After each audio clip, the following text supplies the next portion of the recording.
My name's J.B. Alexander, and I'm going to be the MC for this event this afternoon, and just want to thank you all for coming out. And before we get started, as in any good patriotic American event, we're going to open up with prayer and a pledge. So if you would stand and open it up in prayer this morning is Pastor Bruce DeLay of Heartland Church right here in Tulsa, Oklahoma. All right, thank you. That's right. In the First Continental Congress of America, the pastor of Christ Church, Philadelphia, opened just like this today, and he opened with Psalm chapter 35. He read a lot more than I'll read. I'll just read the first couple of verses, and then we'll pray. He read these words from King David. Plead my cause, O Lord, with them that strive against me. Fight against them that fight against me. Take hold of shield and buckler and stand up for my help. Draw out also the spear and stop the way against them that persecute me. Say unto my soul, I am thy salvation. Let them be confounded and put to shame that seek after my soul. Let them be turned back and brought to confusion that devise my hurt. Let them be as chaff before the wind. Let the angel of the Lord chase them. There's one hope for America. It's the Lord Jesus Christ. Amen. Let us pray. Father, I thank you that your word is true. And I thank you, God, that you fight for your people when there are times of oppression. And Father, the fight is real in our land today, not just overseas, but also here. We pray, God, that you would stand up and that you would be with us, be our cause, and that there would be a righteous cause that we can get behind and we can join ourselves to reestablish America as a Christian nation. We thank you now for your protective hand. We thank you, God, at the parade this week, that your angels will encamp round about us to deliver us, that you will bring protection and peace and safety, but that you will also, God, do what is necessary to confound our enemies and confound your enemies. In Jesus Christ's name I pray. Amen. Amen. And this afternoon to lead us in the pledge is State Representative and United States Army veteran, Dr. Mike Ritz. Thanks, JB. I just want to give a plug before we talk about the parade. Anyone that wants to ride with the Retired Military Officers Association, we're going to have some old Willys Jeeps out there on Wednesday, so meet us at 3rd and Elgin. Also, just want to point out in the pledge, and I don't think I have to tell this group, but remember that there's no comma, one nation under God. Salute. Pledge. I pledge allegiance to the flag of the United States of America and to the republic for which it stands, one nation under God, indivisible, with liberty and justice for all.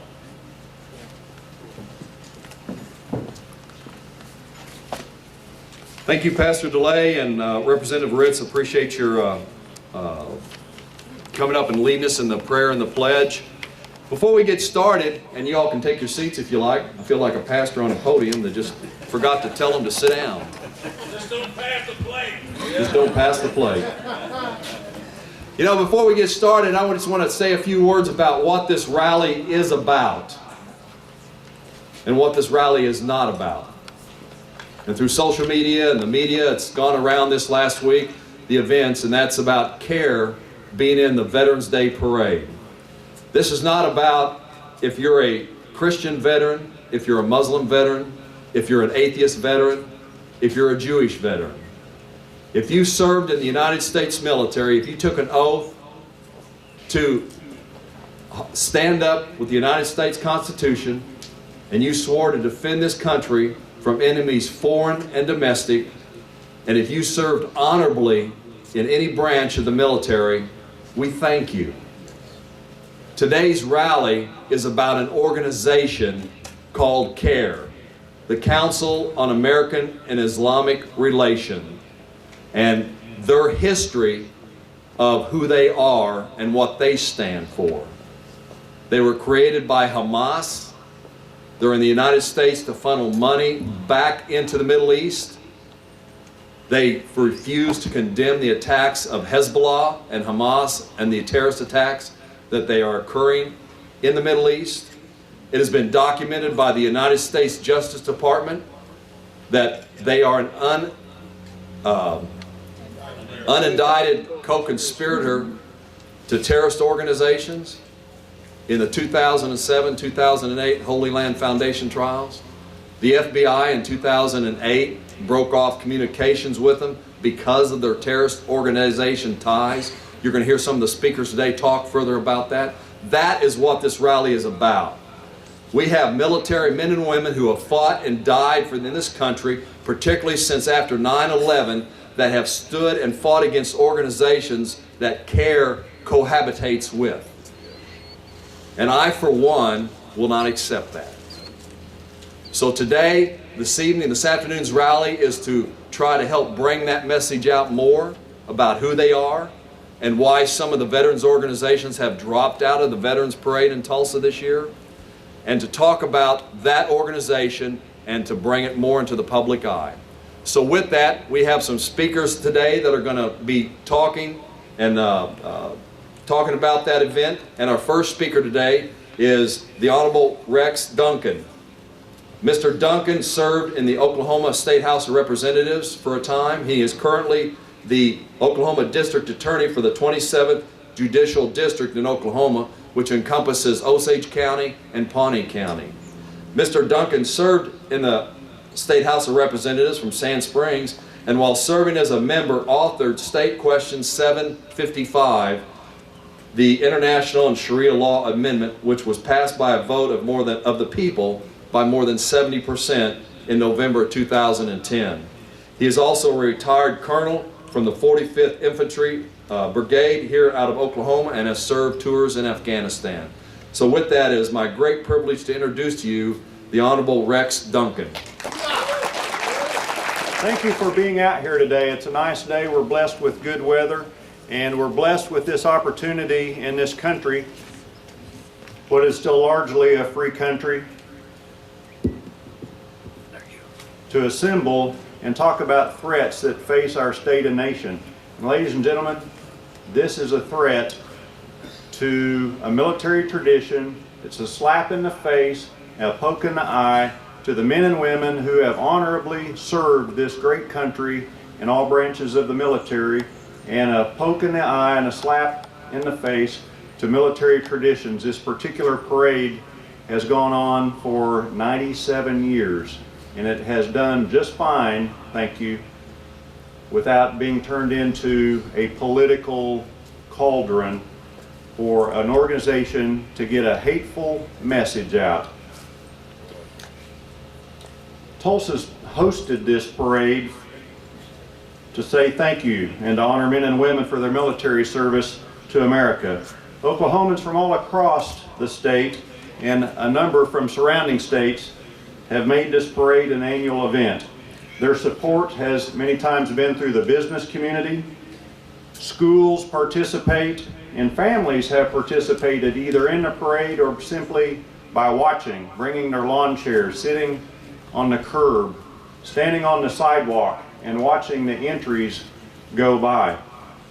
Some schools with junior ROTC units participate year after year after year, and a number of high school bands participate. This parade is a big parade. I believe it is, if not the largest, one of the largest parades, the 5th largest in America. It is a gigantic parade and a gigantic effort to say thank you. But participation in a parade is free, frankly, because it should be. Freely we say thank you to our veterans. Freely we should take an hour or two to attend a parade, salute the American flag when it comes by, and to salute the men and women who through their sacrifices made an event like this possible.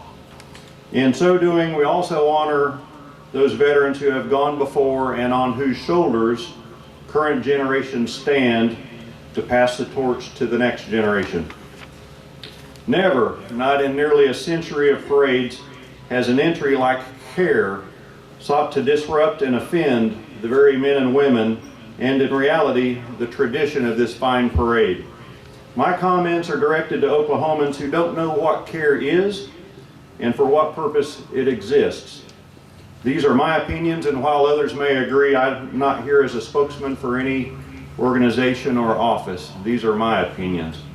CAIR is a front group for an effort to replace our Constitution and the rule of law with Sharia law and the expansion of an Islamic caliphate across America. That's all it is, and that's everything it is.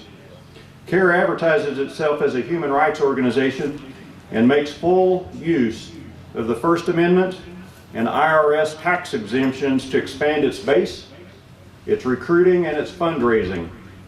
CAIR uses every available law and every loophole granted by that law to change America from within. CAIR is not simply the enemy at the gate, it is the enemy among us. CAIR has been tied to Hamas and the Muslim Brotherhood, and its origins have been traced back to the Muslim Brotherhood. And you know that when you have the senior senator, United States Senator from New York, Charles Schumer, saying so, as liberal as that guy is, it's true. He's not afraid to say so, and neither is the FBI and others and federal prosecutors. These are facts.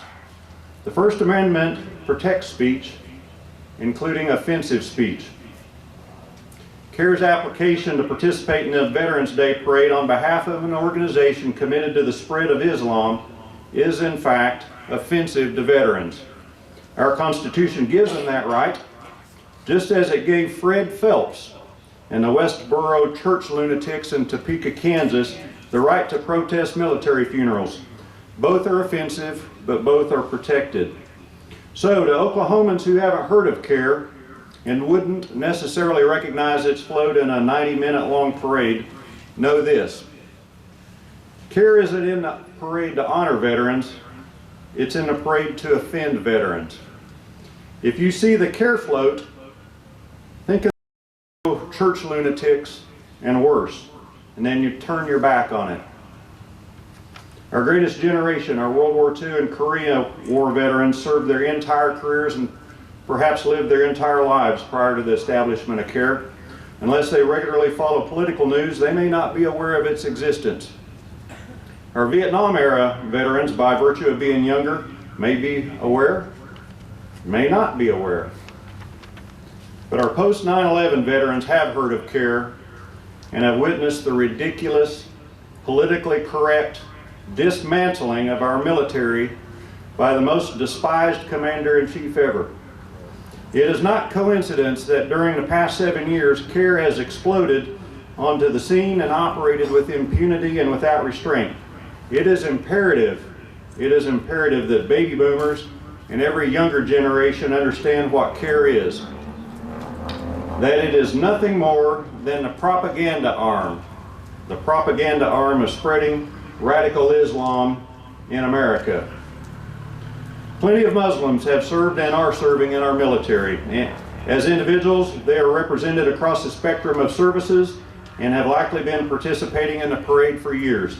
To my knowledge, no group of Muslim service members has ever demanded to be recognized as part of a political, religious, tax-exempt organization like CAIR. And as was mentioned earlier, and may be mentioned again before you leave, this isn't about individual service members. This is about an organization enjoying tax-exempt status to spread its message and its influence across America, to participate in a parade for the sole purpose of offending and then immediately claiming that they're insulted or they're sensitive or somebody has offended them. Ladies and gentlemen, they're not offended. Don't buy into it. They expect it. This is part of their script. It's part of what they do. And you can predict with great certainty, almost to the word, almost verbatim, how they will respond in the media, and their spokesman in front of whatever building will step out and feign indignance and pretend that they can't believe that they're shocked that people are reacting the way they are. The fact is, the best evidence this entry-made application is nothing more than a political poke in the eye to American military traditions. Ladies and gentlemen, radical Islam is a cancer upon and a direct threat to our way of life and the America that our grandchildren and great-grandchildren will inherit. CAIR is a carcinogen of that threat, that cancer. When you hear CAIR, think carcinogen. CAIR is metastasizing into a century-old tradition, and its very health is at risk, just as the health of our nation is at risk. Oklahomans should recognize the symptoms of this threat and not be fooled or buy into its propaganda. In 2003, shortly after I returned from my first post-9/11 deployment, it was my great honor to serve as the Grand Marshal of this very parade. And that's thanks to the men in my American Legion post in Sand Springs. I didn't have anything to do with it except to be honored and accept that honor. The Tulsa Veterans Day Parade should continue to honor our veterans who never wavered when times were tough or in the face of danger. Our veterans didn't turn their backs on America, nor should we waver in the face of this political insult. We should not waver in the face either of the greater political threat to America posed by carcinogen. We must continue to speak out, to identify carcinogen for what it is. As the First Amendment protects carcinogen, it protects those who recognize and publicly call it out for what it is and for what it is not. In order to treat a threat, you must first identify it and acknowledge its presence. When you see it, call it what it is, call it out for what it is. Do not be intimidated by what you know this organization and other sympathizers of it will try to get you to do. They won't have any luck with this group. As I look around the men and women here, it'd be a waste of time on their part to intimidate this group.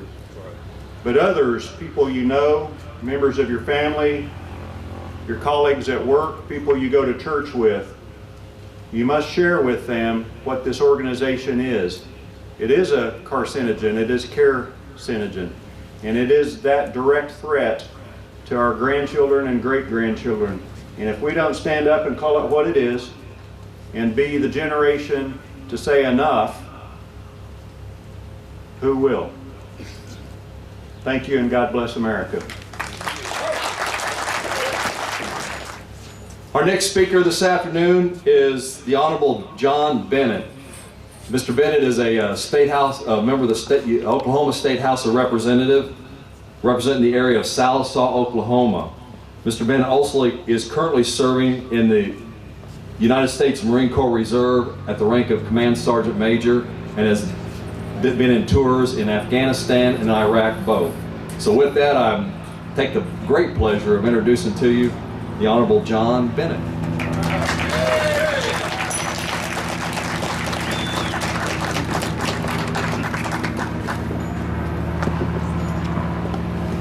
I'm obviously a lot smaller than Colonel Duncan and your next speaker, Dan Fisher.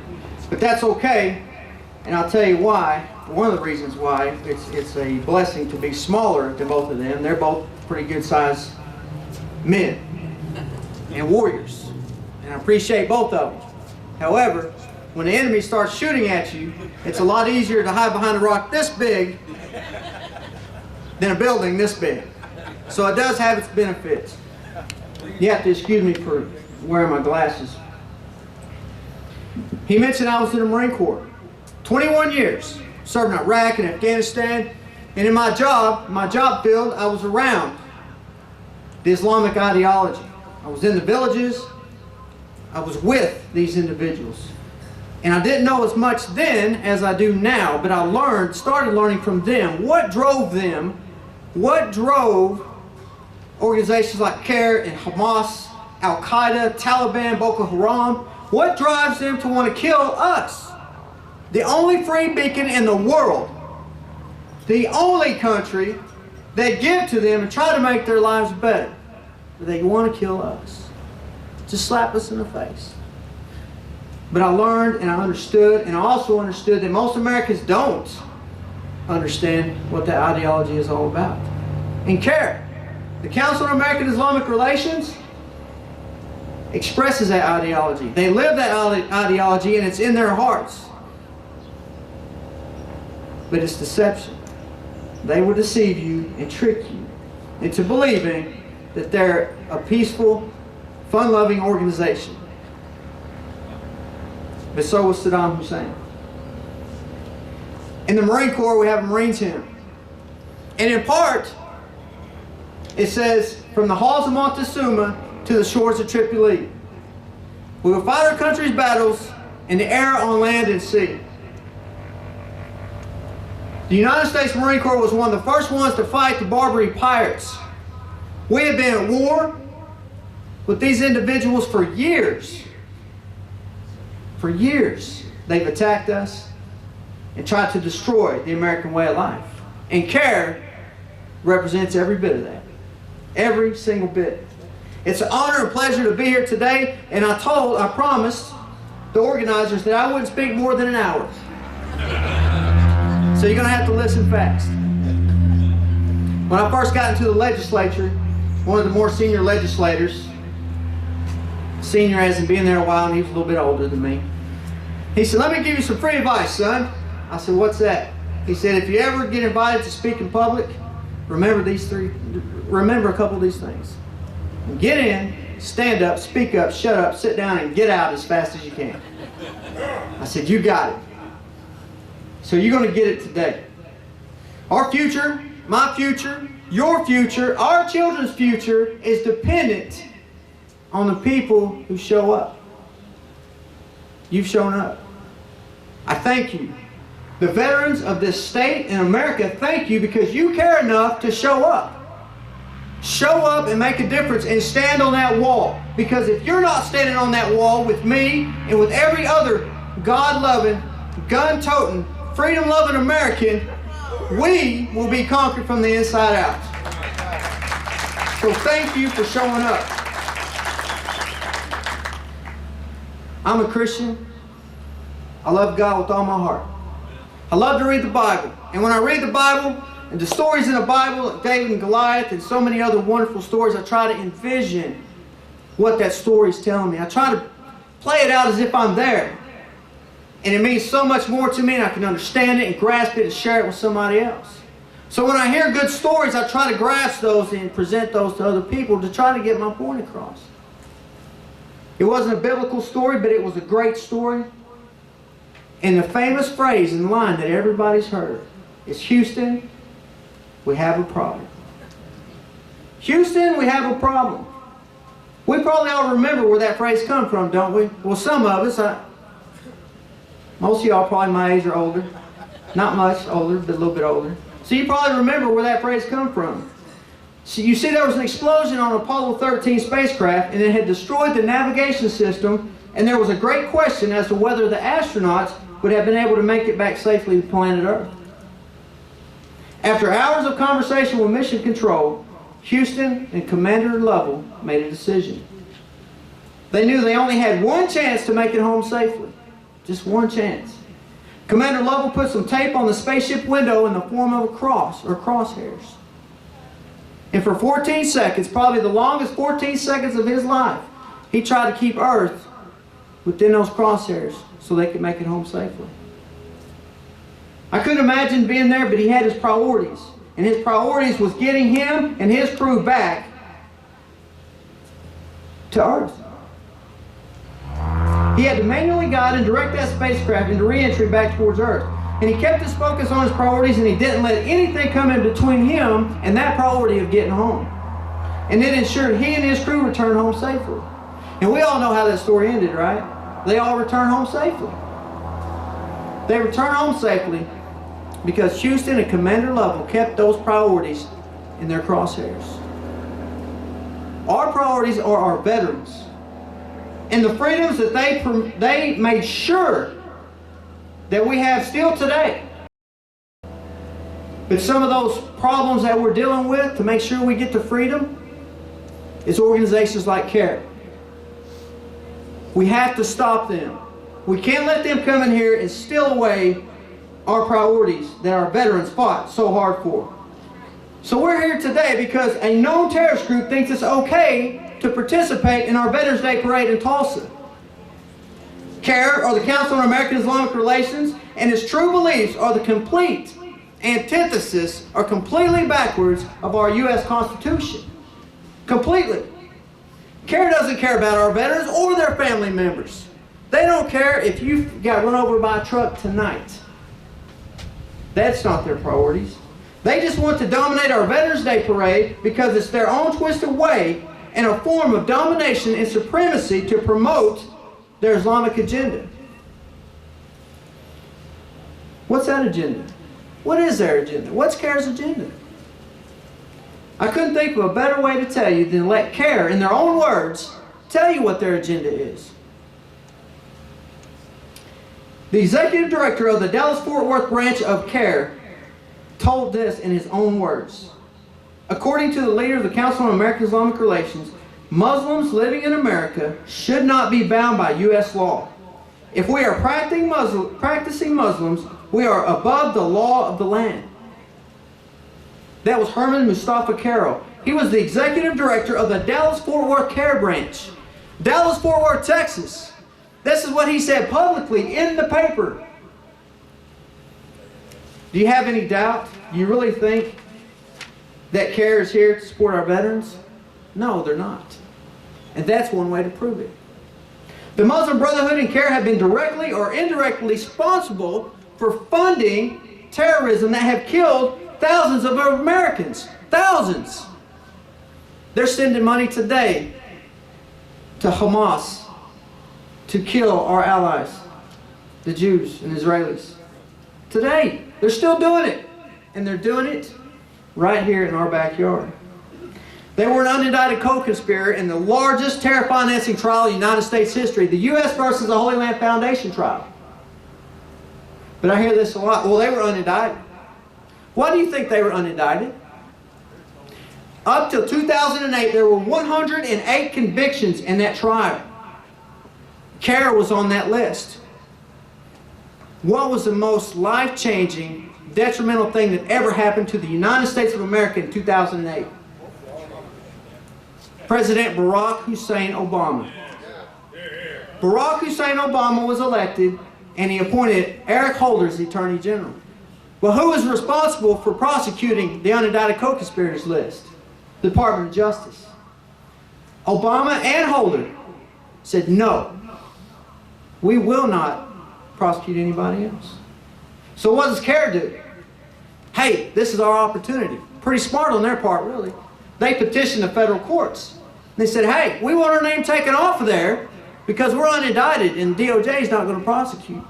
So they petitioned the federal courts. George Jorge Solis says, no, we are not taking your name off of there. Why do you think he said no? I'll tell you what, I will read his actual reply back to them. The government has produced ample evidence to establish the associations of CAIR, ISNA, and NATE with the Holy Land Foundation, the Islamic Association of Palestine, and with Hamas. That comes from the federal courts. Just because they were unindicted doesn't mean they weren't guilty. There wasn't enough evidence to find them guilty. There was. We just have to have somebody that will prosecute them. They wouldn't take CAIR off the list. CAIR, Hamas, and Muslim Brotherhood groups have killed or tried to kill our men and women in uniform throughout the world. But now, they want to be in the same parade and march alongside the same veterans that they tried to kill. So you might say, well, maybe they've changed. Or I hear this a lot. Representative Bennett, and it'll probably be on like this on the news tonight. You're an Islamophobe. Proud of it. Well, guess what? You all are too because you're here. So I'm guilty by association. Well, don't believe me. If you think I'm an Islamophobe, don't believe me. How about you listen to the words of CAIR themselves again? Zahra Billu, the executive director of CAIR in San Francisco, California, in the United States of America. He said this past Memorial Day. This past Memorial Day. Fallen U.S. soldiers should not be honored on Memorial Day. Instead, CAIR says Muslim terrorists killed by U.S. soldiers should be honored. in our America. These are not rogue CAIR branches. Some of them might say, well, they're a rogue CAIR branch. San Francisco's a rogue CAIR branch. They've been saying these kind of things for years. But CAIR organizations all over the U.S. feel the same exact way because it's the same organization. CAIR San Francisco openly come out and condemned our veterans in the paper. So let's travel all the way across the United States to Michigan. Dawood Walid stated that he questioned whether they should honor U.S. soldiers that died in unjust wars and occupations. You know what unjust wars and occupations mean? You know, that's code word in the Islamic world for the wars in Iraq and Afghanistan. That comes from the CAIR Executive Director in Michigan. As a United States Marine, I took an oath. You veterans out here took an oath. We took an oath to support and defend the Constitution of the United States against all enemies, foreign and domestic. Guess what? CAIR is here. They're in the wire. They are in our United States of America. And it's time to stand. It is time to stand and take care of our enemies. It's time to stand for our veterans. It's time to stand for America. Who's going to stand on the wall? Who's going to stand on that wall with me? Who out here is going to stand on the wall with me and shout, USA, USA, USA, USA? You know why? Because that represents each and every one of you. The God, guns, and freedoms of the great foundation of this greatest place on earth, and that's America. Amen. And the people that represents that is each and every one of you red-blooded Americans that love your veterans who fought and died for that. I want to leave you with 31 words today. Did you know there's 31 words in the pledge? We just said it a while ago. I pledge allegiance to the flag of the United States of America and to the republic for which it stands, one nation, under God, indivisible, with liberty and justice for all. 31 words. 31. Those 31 words represents that flag. It represents America. And you know, I said that pledge many times in school. Many times, repetitiously. And I never understood the full meaning of that until I served in combat with men and women who sacrificed their blood, sweat, and tears and died in foreign countries for that flag and those 31 words. Our veterans deserve their respect because that flag represents all of our veterans, past and present, and the enormous sacrifices they have made and continue to make today. Because that very fabric of that flag is woven with the blood, sweat, and tears and sacrifice of so many men and women throughout history. From the founding of this great nation to today. The CAIR, who represents Hamas and the Muslim Brotherhood, have no right to march alongside our veterans. They didn't make those sacrifices. During that parade, I ask you, if you care for America, if you care for those veterans that fought for America and our freedom, when that CAIR float comes by, turn your back. Turn your back and let them know loud and proud, we do not want you here. We do not want this here in our free country.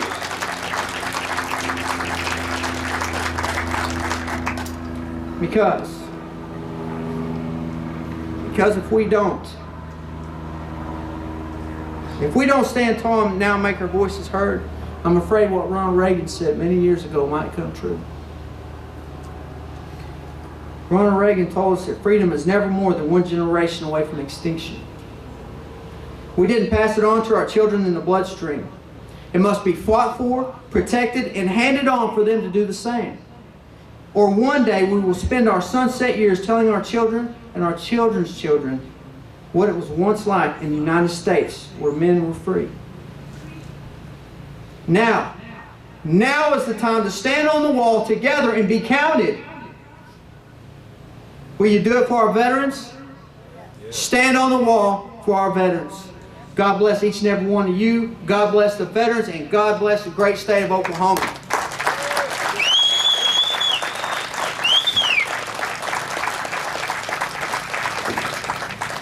Thank you, Sergeant Major. Appreciate those words. I tell you, our final speaker this afternoon is the Honorable Dan Fisher. Representative Fisher is a member of the Oklahoma State House of Representatives, representing the Yukon, Oklahoma area.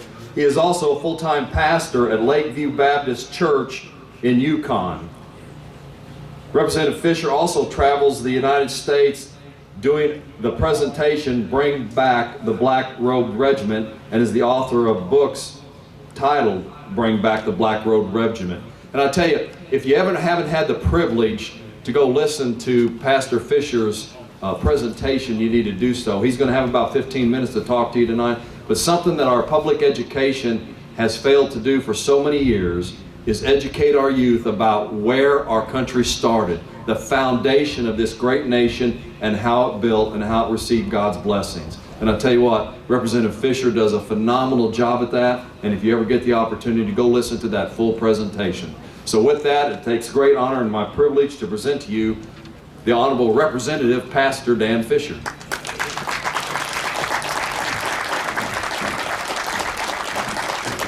Well, I want to thank all of you for the privilege to be here. For those of you who organized the event, thank you for inviting me. It is certainly an honor. Many of you I do not know, but I believe that you are comrades in arms, and I want to thank you. 3 weeks ago today, I stood on the south steps of the Capitol building in Oklahoma City and delivered basically this speech.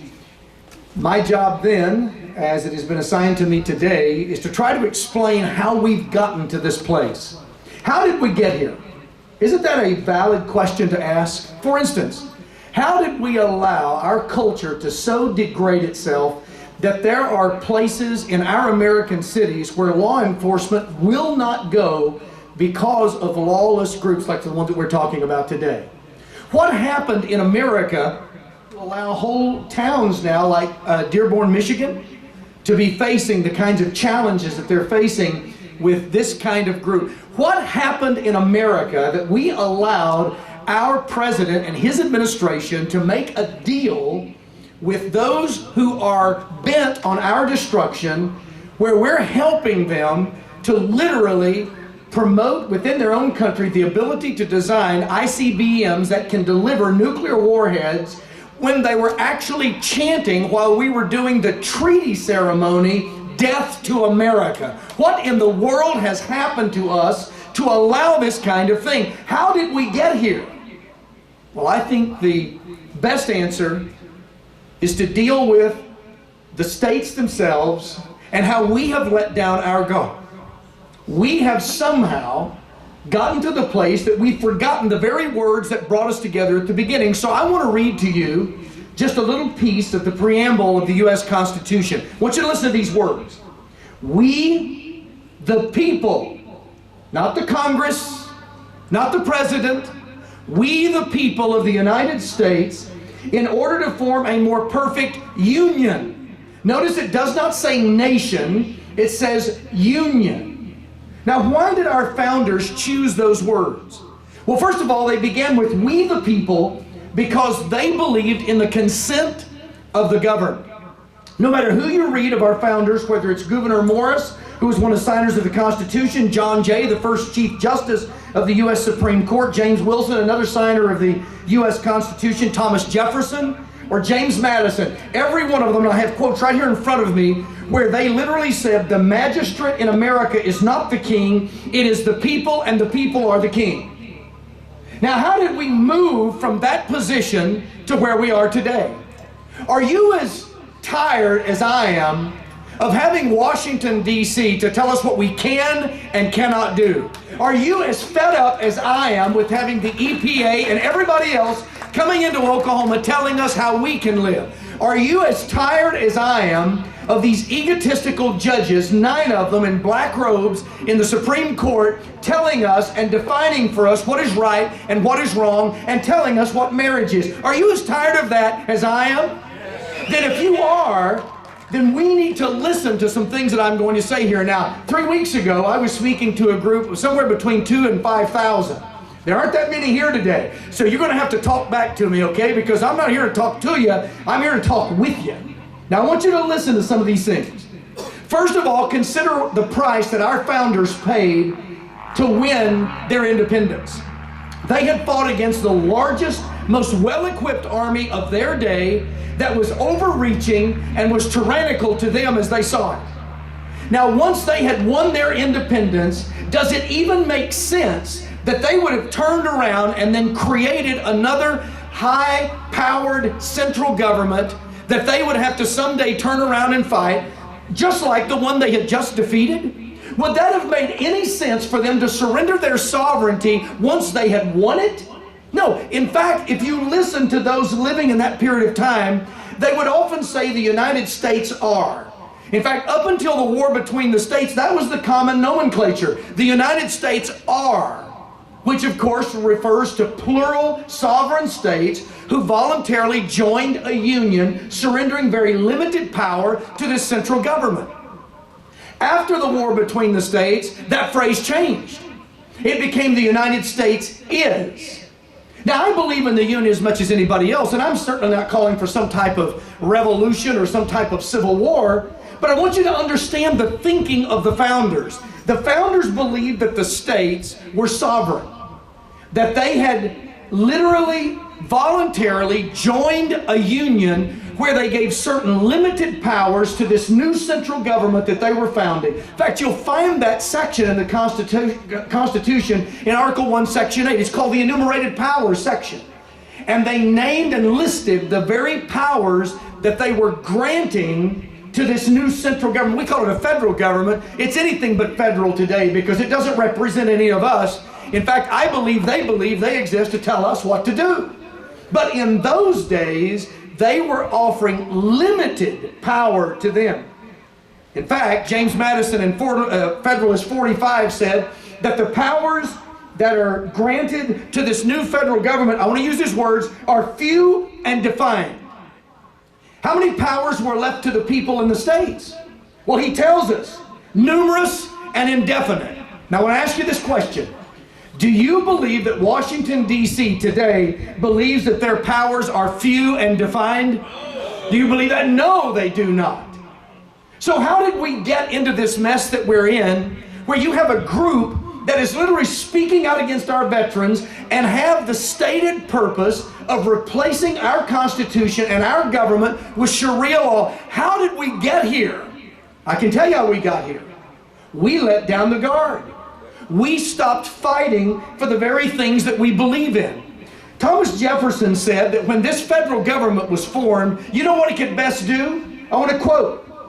He said, "We transfer to the United States those powers which respect citizens of foreign and other states. I believe the states can best govern our home concerns, and this general federal government our foreign ones." Do you believe that's what they believe today? No. In fact, it's the exact opposite. They don't even take care of the foreign entities that are encroaching upon us. They refuse to enforce immigration laws.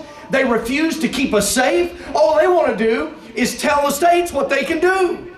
When will we stand up and say, no, we have had enough? Have you had enough? Yes. I have had more than enough. And friends, if we do not speak up, if we do not do something, it will not be long before there are no state sovereignty issues left. Now, we have done things like the 17th Amendment. You remember that senators that we used to send to Washington went there for the sole purpose of guarding their state's sovereignty. They were actually chosen by the legislatures, and their job was to go and protect their state. And of course, then the representatives sent to the House of Representatives in Washington, D.C. were elected by popular vote of the people, and their job then was to go there and represent the people. With the 17th Amendment, we changed all of that. So now senators are elected the same way that representatives are. So what you in essence have in Washington, D.C. today is the Senate, which see themselves, I believe, as the House of Lords, and then you have the representatives, which is seen pretty much as the House of Commons. Now I want you to think about it. We have the House of Lords, the House of Commons, and a president who believes he's a monarch. We have circled all the way back around to have the very kind of government that we fought to break away from. Now, how did that happen? I can tell you how it happened. We stood by and did nothing. Every state, all 50, have certain things that are all in common. For instance, we have official borders. We have official state capitals. We have official state constitutions. We all have legislatures, most of them bicameral. We have a chief executive that we call a governor. We have all of these institutions. And yet, we are told that those institutions can only do what Washington, D.C. will rubber stamp. Now, I have a question. Why do we need a capital in Oklahoma if the capital in D.C. can constantly trump anything we do in the capital in Oklahoma City? Why do we need a legislature if all we can do is pick the state song, the state bird, the state game? 2 years ago, we picked the state game. You know what we chose? Dominoes. Out of all the games that we could have chosen, the state game is dominoes. Very manly, right? Well, why do we need these institutions if that's all we can do? If the Supreme Court can take the vote of Oklahomans, when Oklahomans gathered together to vote to define marriage in our state constitution, 80% of Oklahomans said marriage is defined as one man and one woman. Now, that was the majority of the Oklahomans who voted, an overwhelming majority. But you know that just a few months ago, 5 justices, not 9, we're not ruled by 9 justices, we're ruled by 5. Now think about that. Would the founders have ever envisioned this? But 5 Supreme Court justices took our lawfully amended state constitution and threw it out. Now here's my question. If they can throw out that part of our state constitution, what other parts can they throw out if they so desire? Because all they have to do is just simply take the Constitution, which in their hands is made of rubber, and they just stretch it and contort it to say and mean anything they want it to. In inventing things like the incorporation doctrine, they take the 14th Amendment and stretch it around and make it say things that the original writers never intended and literally undermine the states. Now, what are we going to do? Well, friends, I'm telling you, if we keep doing what we've been doing, we are going to be ruled by one monolithic power in Washington, D.C. And I would suggest that if that's what we're going to do, rather than spending $120 million on the state capitol, which I voted against because I thought it ought to go to you, and you needed to vote to decide whether or not you wanted to do that, I would suggest that we sell the capitol and make a great museum. We could relieve ourselves of that load. We could take the state constitution and just shred it because it's unnecessary, because it's simply redundant. We could lay off all of us legislators because we're not needed, because Washington's going to take care of everything. We can lay off the governor. In fact, we'll just sell it all and just rent some office space in downtown Oklahoma City and call it the Office for the Federal District of Oklahoma, because that's basically where we're living today. So what am I saying? What I'm saying is the reason why you have groups like CAIR and others able to do what they're doing is because our federal government has failed us. Now, I don't exactly know how to fix that, but I do know this. Oklahoma and like-minded states need to begin to stand up and say no. You know what our governor should have said to the Supreme Court when they decided that the vote of our people was invalid? Governor Fallin should have said, well, thank you very much for your opinion, but Oklahomans have already spoken, and we've already defined marriage. Thank you very much. You honestly believe they're going to scramble the bombers? I mean, the moment they do, we've won. But we're too comfortable. We are. We are too comfortable. We've had it too good for too long. Now, that 18th century group of preachers that I go around the country talking about, that the British called the Black-Robed Regiment because they were such a threat to the power base in England, those guys and their wives and the members of their congregations were unafraid to sacrifice it all. They knew that they could probably die. Many of those pastors were brutally killed on the battlefield while they were surrendering. That's how much they were hated. But you see, they believed that truth and liberty were worth standing up for and dying for. So when they said, we're willing to sacrifice our lives, our fortunes, and our sacred honor, those weren't just hollow words to them. That wasn't just political speak. They meant it, and they backed it up with their actions. What are we doing? Well, we're worried about who's going to win fantasy football. Did you see the presidential debate the other night? That was one of the stupid questions that they asked. We're worried about all kinds of creature comforts, and while we've been playing games and making money, they've been ripping us off. So, I think the basic question is then, do state constitutions matter? Does our state capital even matter? Does it even matter that I was elected by District 60 and the citizens that live there to represent them if Congress can simply trump anything that they sent me there to do for Oklahoma? Does it even matter? I would suggest to you that Oklahoma and like-minded states like Texas and Louisiana and Arkansas and Arizona and Utah, was just out there a number of months ago, and they said, hey, we're with you guys. We're just waiting for Oklahoma to do something. They are actually looking to us. I don't know why, but they are. They think we're more conservative than we are. But here's what we need to do. We need to stand up and begin to say, no, we need to start acting like a sovereign state instead of a county of Washington, D.C. It is time that we do that. In 1949, a Supreme Court justice by the name of Robert H. Jackson, in his official decision and his written argument, made this statement. It was the very first time that it was used that we can see in history. Others have used it since. He said, the Constitution and the Bill of Rights are not a suicide pact. The Constitution, I'll repeat that, and the Bill of Rights are not a suicide pact. Now, Richard Land, who is a Southern Baptist pastor, says if we're all willing to go to jail, none of us will have to.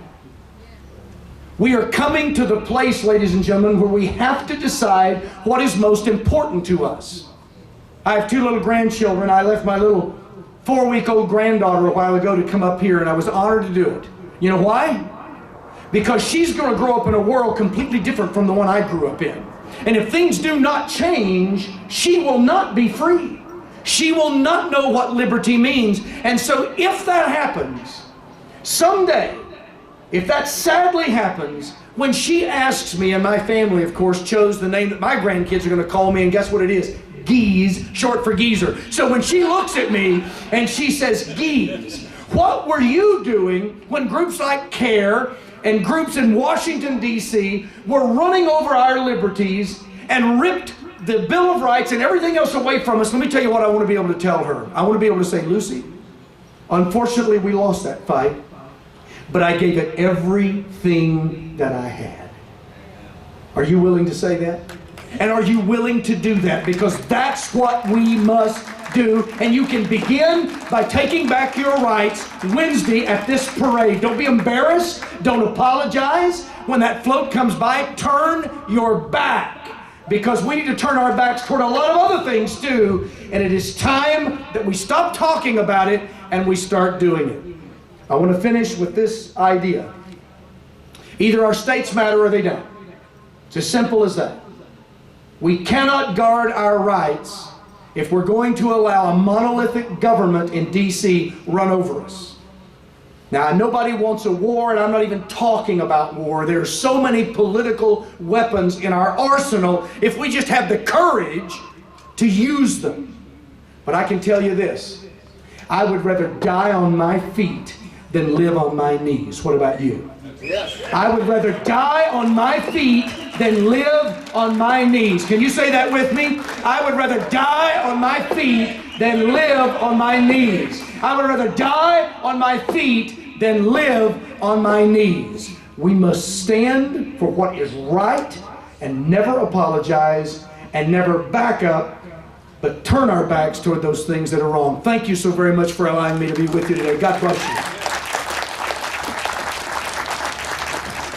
Ladies and gentlemen, if you haven't gotten a quick history lesson on where we were at one point, from Pastor Fisher to Colonel Duncan and Sergeant Major Bennett to what's going on today, I don't know how to paint you a better picture.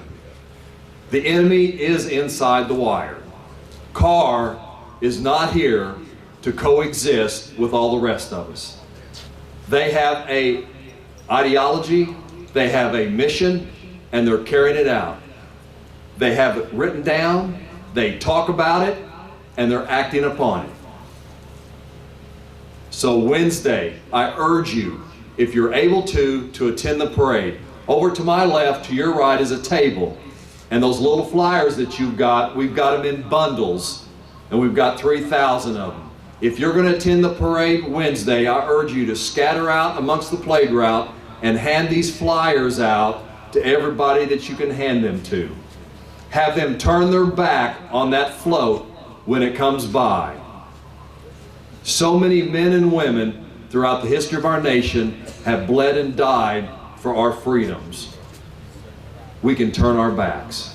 We can stand there and turn our backs. And I urge you that if you're available to do so, to get those flyers and to hand them out. You know, part of this agenda this afternoon was also to recognize our veterans, to have them stand up, but something tells me you guys are already standing, and the crowd here is pretty much that. So if you're a veteran here today, without any doubt, I served in the U.S. Army, and my wife's retired from the military also, and I know how you feel. I know the passion that burns in your heart when you took that oath. Well, the enemy is in the wire. Enemies, domestic and foreign. The domestic enemy is here, and we've got to recognize it for what it is and who they are. Thank you all very much for coming out today. I just want to quickly thank Dan Howard for letting us use the facility, Dave Bell for helping to organize this, Bob Denny, he's from Oklahoma City, he's around here, there he is back there. Thank you, Bob. I've worked with Bob behind the scenes the last 3 days, just organizing and talking about how is this going to handle. And I tell you, this whole thing started Tuesday. This rally started Tuesday and ended up what you have here today. So thank you for all the work, and I tell you, the enemy is in the wire. You need to tell everybody about it, educate them on who CAIR is, and let them know. Thank you all very much. Have safe travels going home. And before we close up, where's our sound guy? We're going to have a little song. And I think you all can stand up, and I got a feeling that you're going to know what it is. Thank you all very much.